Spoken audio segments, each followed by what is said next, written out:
இன்னைக்கு நம்ம வாரை பற்றி அதோட இம்பேக்ட் அண்ட் மார்க்கெட் பற்றி பார்க்கலாம். ஸோ வார்னால மார்க்கெட் எப்படி பாதிக்கப்படுது அப்படின்றது. ஃபர்ஸ்ட் ஆஃப் ஆல் வார்ன்றது என்ன அப்படின்னா இட்ஸ் நாட் ஃபேர். அது பேசி பீஸ் கொண்டு வர முடியும், பட் இங்கே நடக்கிற பாலிடிக்ஸ் எல்லாமே உங்களுக்கு தெரியும் இல்லையா. ஸோ இதோட இம்பாக்ட் மார்க்கெட்டில் என்னென்ன இம்பாக்ட் எல்லாம் நடக்கும் அப்படின்னா, ஃபர்ஸ்ட் நம்ம வந்து கோல்டு எடுத்துக்கலாம். இப்போ கோல்டு பார்த்தீங்க அப்படின்னா ஒரு வார் அப்படின்னு ஒன்று நடந்துச்சு அப்படின்னா கண்டிப்பாக கோல்டை வந்து ரிசர்வ் பண்ணுவாங்க. ஸோ எல்லா கண்ட்ரீஸும் பேங்க்ஸ் என்ன பண்ணுவாங்கன்னா தங்களோட அந்த கோல்டு இருக்குல்ல அதை வந்து ரிசர்வ் பண்ண ஆரம்பிப்பாங்க.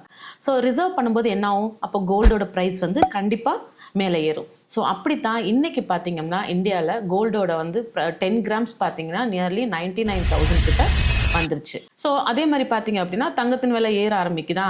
ஸோ இந்த வார் இன்னும் கண்டினியூ ஆச்சுன்னா இன்னும் வந்து நிறைய ரிசர்வ் பண்ணும்போது கோல்டோட ரேட் வந்து ஏறிட்டு தான் போகும்.